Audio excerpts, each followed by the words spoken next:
सर्वच पक्षाकडे बाहुबली गर्दी आहे. आमदार अर्जुन खोतकर युती संदर्भात भाजपकडे प्रस्ताव सादर केलेला आहे. आमदार अर्जुन खोतकर युती केल्यावर जागा सोडावी लागतील हा प्रश्न निर्माण झाला. आमदार अर्जुन खोतकर महापौर पदाचे उमेदवार विष्णुभाऊ पाचफुले एकनाथ शिंदे यांच्या समोरच जाहीर केले. आमदार खोतकर आज दिनांक 19 नोव्हेंबर रोजी दुपारी 3 वाजता मिळालेल्या माहितीनुसार जालना महानगरपालिका निवडणुकीच्या अनुषंगानं सर्वच पक्षांकडे बाहुबली गर्दी झालेली आहे.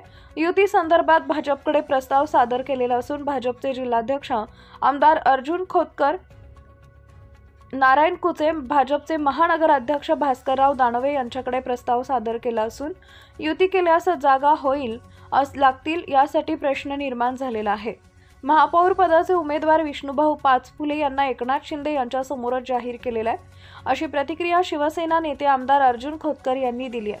ज्यांना महानगरपालिका निवडणुकीच्या अनुषंगानं शिवसेना जिल्हाप्रमुख भाऊसाहेब घुगे, शिवसेना शहरप्रमुख विष्णुभाऊ पाचफुले यांनी आमदार अर्जुन खोतकर यांच्यासोबत विविध विषयांवर चर्चा केली आहे. मला सांगा, आता जालना महानगरपालिका काही दिवसांनी येऊन टिपलेली आहे. एकीकडे तुम्ही भाजपकडे प्रस्ताव सादर केला की युती संदर्भात, आता थेट माजी आमदार कैलास गोरंट्याल म्हणाले की आता सन्मान दिला तर आम्ही शिंदे शिवसेनेसोबत युती करायला तयार आहे. राज्यामध्ये 3 पक्षाचं सरकार आहे. माननीय देवेंद्रजी आहेत मुख्यमंत्री, माननीय एकनाथ शिंदे साहेब आहेत आणि अजितदादा आहे. यांनी वरच्या पातळीवर आम्हाला पूर्णतः सूचना किंवा मुभा दिलेली. एक तर युतीमध्ये लढवा, युतीमध्ये लढवत नसेल तर मैत्रीपूर्ण लढती होऊन दे, परंतु कोणी कोणावर चुकीचं बोलायचं नाही. शक्यतो प्रयत्न करा युती करण्याचा. आणि आम्ही यामध्ये गेले 2-3 महिन्यापासून प्रयत्नशील आहे. ज्या ज्या मार्गावर आम्हाला प्रयत्न, नारायण कुचेशी भेटलो, भास्कर दानवेशी भेटलो, रावसाहेब दानवेशी भेटलो, बबनराव लोणीकरांशी भेट झाली, या सर्वांशी प्रमुख नेत्यांशी भेट झाली आणि युतीचा प्रस्ताव आम्ही पहिला दिलेला आहे. तर आता त्यांनी पाऊल टाकलं पाहिजे, सन्मानाने आम्हाला बोललं पाहिजे.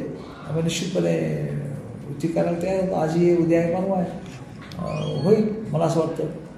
परंतु आता काय, सर्वच पक्षाचा निवडणुकाला फार उशीर झाला. सर्वच पक्षामध्ये भाऊगर्दी आहे.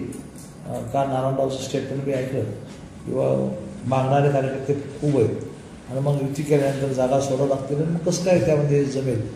तर तो एक प्रश्न समज येतो की बा सर्वच पक्षामध्ये इच्छुकाची गर्दी खूप झाली आणि सर्वांना सामावून घेणं पण अवघड झालं. युती झालं तर अर्धे कार्यकर्ते अगोदरच पडतील. या सर्व बाबीचा विचार करून आम्ही करतो.